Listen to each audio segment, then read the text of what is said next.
Leimakhong Army Camp ka nagnana Leimakhong Singmangda leiba Maitegi yum taruk Kuki singna Mei Tharamle Mei Tharambadagi miyamgi akanbi ihau haurakre.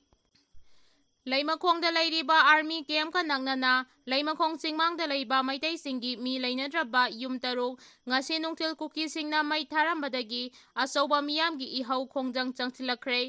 Miyamgi ihau khongjang adu lakshinaba security force ki maikeidagi tear gas na singba kaptuna control taunaba honabada CRPF personnel ama yauna miyoi manga asopan nangle hairi. Kanglaipaki mairagi pau chesina thodok thokpamdagi phangba paugi matung inadi Kuki singna ngasi nungthil pung 1 kunrom taba matamda Leimakhong Singmangda leiriba yum taruk asi mai thabagi thabak chatharakibani.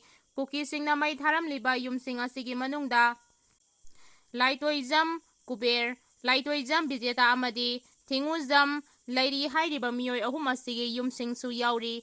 Kuki singna yum sing asigi manungda gari tayarna singba sizinaduna Mei thabagi thabak adu chathakibani hairi.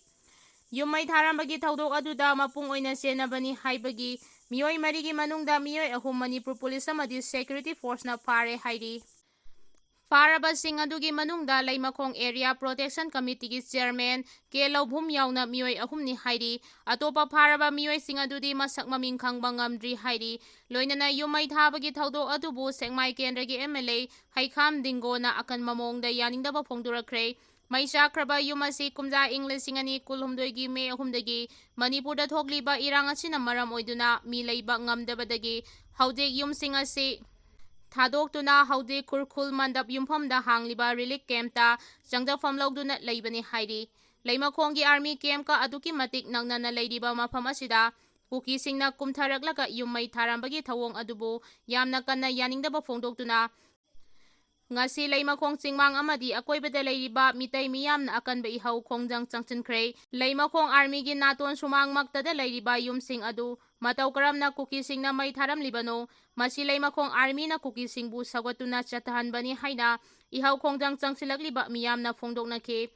Mamangi mafamdasu mi leinadraba yum sing aduda Kuki singna posai huranbagi thabak chathakibasu leikrabani hairi. Kuki zo mahairoi singbu Awangb Thkta Mahei tamhanba yanabagi thaurang ama Manipur University gi authority singna singadabani haina taksilakle. Manipurda oiriba tangdu leitadaba phibam asigi yenglaga Kuki zo mahairoi singbu Awangb Thkta Mahei tamhanba yanaba thaurang ama Manipur University gi authority singna singadabani haina chayol amagi matam pibaga loinana mamangda mingsanaba thokkiba cherol adu handoknaba Churachandpurgi mahairoi lup ahumna taksilakle.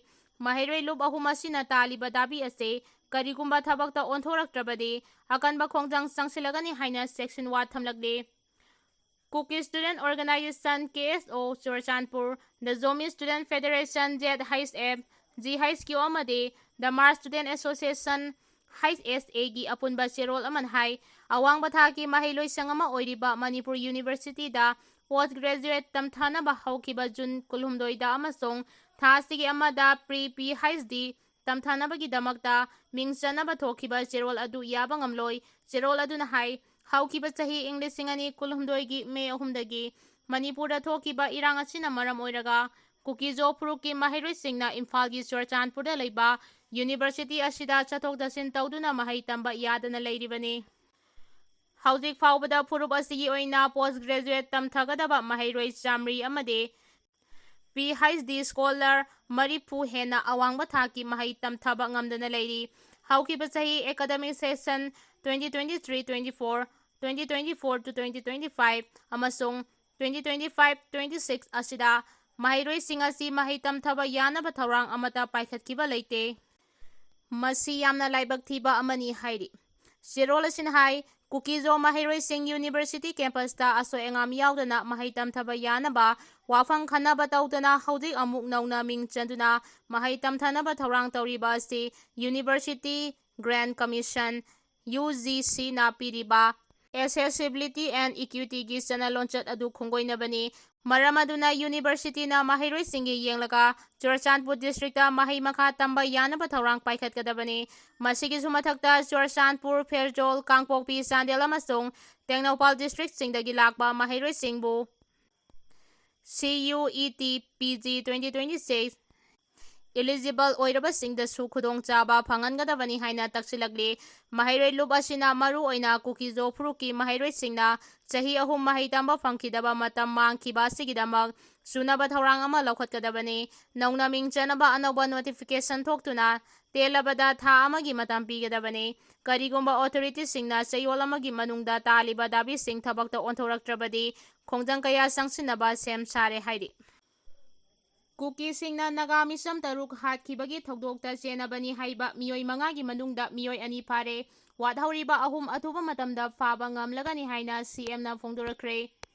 Chandel districtki Walkhu amasung Churachandpurgi Singhiyu khul anigi lonabada cheliba Manipuri bargi mathakta nauna saduna sijinaba hauraba khumli thongi matang ase ngasi paumi singna hairaga khangi thong asigi matangda lengang makata na thijilagani. Nagami samtaruk hatkibada chenabani haiba miyoi mangagi manungda ani phare lemhauriba miyoi ahum adusu athuba matamda phaba ngamlagani haina Chief Minister Yumnam Khemchana phongdorakre. Wafam ase ngasi Manipur lengaki Environment Department na paikhatliba singkansi campaign gi makhada Socio-Economic and Environmental Development Society SEEDS amadi Editors Guild Manipur na puna kusamnaduna sangaithelda leiba SEEDS ki complex ta leiriba Olympian Park ki akoibada uningthau uyok iramdam asigi u amani haina mingthonba State tree oiriba uningthau chara pambi thabagi thauramda Chief Minister na phongdokkibani. Panbayai Kukizo amadi mar phurupna sel khainaduna nauna sabani haiba social media da viral oiragliba thongase sangabagi matangda mari leinaba authority dagi ayaba laukhiba leite haiba wafam leikrabani loinana hanagi Chief Minister N Biren gi matamda Chandel district ki Kemol nomdasu authority gi ayaba yaudana Kukizo phurupna sagalakhiba thong ama makhata na sadanaba thingjinkiba leikrabani. Nagami samtaruk hatkibagi matangda paladuna CM hai mihada sida chenabani haiba miyoi mangagi manungda ani phare lemhauriba ahum asisu athuba matamda phaba ngamlagani haiki. Amaromda ngarang Churachandpur amadi Chandel district ani samnahaliba Manipur river ki mathakta nauna saba khumli thong sangabagi matangda lengaki kari wakhalo leibagi haina paumi singna hangba wahangda Chief Minister Y Khemchana hai haidiba thong sabagi wafamase ngarang nahal khakta da khanglakibani thijinaba honage haina mahangna makhata na phongdoki.